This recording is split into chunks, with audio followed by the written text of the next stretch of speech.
Cool. So recap from the weekend. It was a good weekend. Obviously getting two, and I think that's the first time in my career that we've got two on a weekend in Big Sky play. So obviously really happy with that progression. Continues to advance the program and the progression we're making. So just really happy for the young women in the program, and really happy for what it means in terms of our future. So good stuff.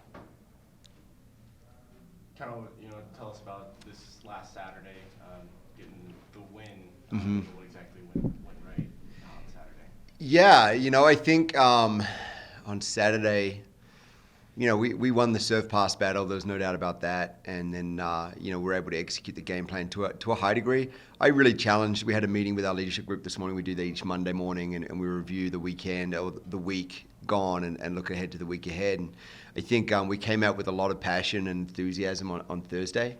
And if we contrast that with Saturday, I would like to see the same amount come out regardless of who we're playing. I think, we went into Eastern Washington, and they play a really good style of volleyball. I think Leslie is doing a phenomenal job over there rebuilding that program, and I think we just outgunned them. But in terms of what went well, I think we had Evie do really well. You had Kira do really well, and when you have your two left sides hitting high percentages the way we did, it's challenging for everyone else. And then you have Scotty chip in with, I think she hit 400 on the night, something like that, which is kind of ridiculous, especially when she went into after the first set, she had one attempt, and then she kind of went haywire in the next two sets. So it was, when you have your pins, just being able to execute in that manner, that's probably the highlight of what goes well.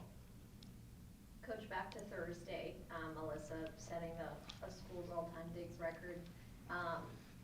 Not only that, but it kind of seemed, the match itself seemed like a battle until the end. Mm-hmm. Explain kind of what you saw from the girls that ultimately put you on top. Yeah, I think it was funny. I think Tom gave me the stat sheet at the end of the first set, and Alyssa had one dig. I was like, well, this is going to be a long night. And she ended up with something like 21 or 22 digs that night. And so to pick up 20 digs in three sets just is more attuned to what she's able to do. So really just thrilled for her to get that ticked off her list of things she wanted to achieve this year. And now it's just how far can she take it, which is pretty exciting. And she's ranked fifth again in the nation right now, in terms of sets, digs per set. And, just, again, an incredible student athlete, something that not many people know. She spoke about it on XL Country on, it was Thursday morning, but she was actually in the hospital until 6 p.m. and wasn't there for pre-game activities, wasn't there with the team until 6 p.m. She literally ran straight out of her scrubs into the gym, onto the court, which, again, just speaks volumes of her in terms of her being able to be mentally where her feet are at, as she often talks about. So really thrilled for her. And then as far as the game goes, we felt like for the last few years we've had Idaho's number. It just hasn't shown it on the results, unfortunately. We've played them really tough, and we went out there with a chip on our shoulder on Thursday night to prove that, hey, we can handle it. We can play with some of these teams that have been historically successful in the Big Sky.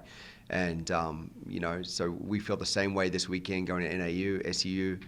They're two really, powerful teams in the Big Sky right now. And we felt like we've played them well, just like we've felt like we've played Idaho well for the last few years. So we've got a bit of a chip on our shoulder right now, which is fun. How do you kind of handle and understand knowing that you are part of such a successful program? With Alyssa breaking the school's all-time digs record, and then beating Idaho for the first time since 1991. Doing things that haven't been done in quite some time. How do you kind of handle that? Me personally? It's what I'm about. We talk about the program. We want to build a legacy. We want to leave this better than we found it. I think when you really buy into that and you start living it, you end up doing things that haven't been done for a long time. And, it just gives me a great amount of joy when I've got alumni coming up to me and just saying how proud they are of the team. I had a couple, an elderly couple who came to me on Saturday, and they'd been at Thursday's match. And they said at Thursday's match was the first match of MSU volleyball they'd attended since 2002, so 17 years. And they'd stayed away from the program for various reasons, and they're just thrilled about the development of the program. And to me, they're the things that matter to me. The wins and losses, I can't control all of that. All I can control is my effort and my attitude and the way I treat these young women in the program. But we talk every day. Are we going to leave it better than we found it today, or are we going to leave it the same, or even worse?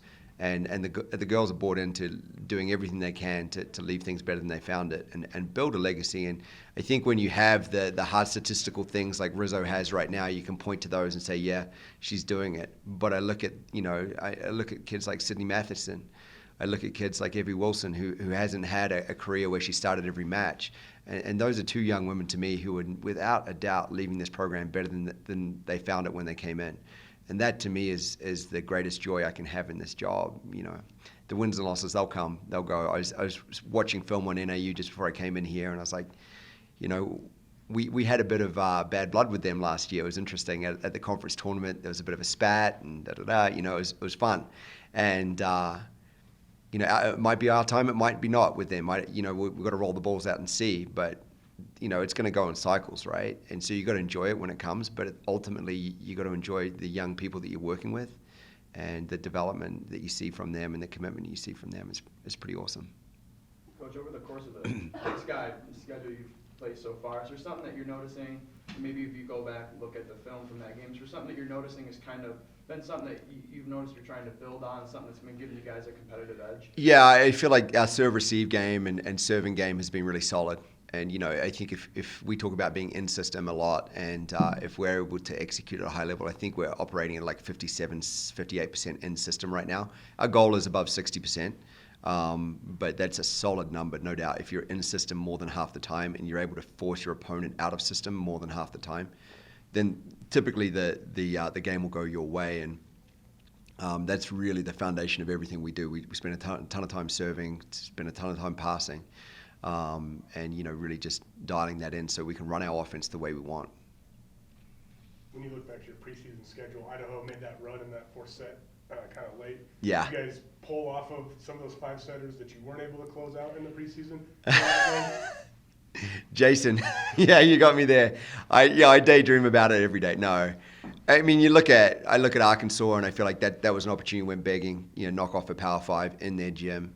I look at Northwestern State, same thing. I look at Seattle University, same thing. And you flip those three matches, and all of a sudden our record's 10-3, and we're talking about some significant things. But 7-6, I'll take it every day. 3-1 in conference, I'll take it every day. But yeah, for sure. I mean, but at the same time, I talked about it when those losses happened. This is the evolution of the program. This is the growth, right? We've got to go through some of these learning experiences to give ourselves an opportunity to learn. And the neat part is we know in the Big Sky Conference at the moment we're a one bid league to the NCAA tournament. I think there'll be a time in the not too distant future where that changes. But as of last several years, we've been a one bid league, and as we go through that, we know we've got to be great in November. So as we learn those lessons in August, September, if we're applying them like we have been over the last couple of weeks, then I'm really happy. But in terms of my ego, yeah, I'd love to be 10-3.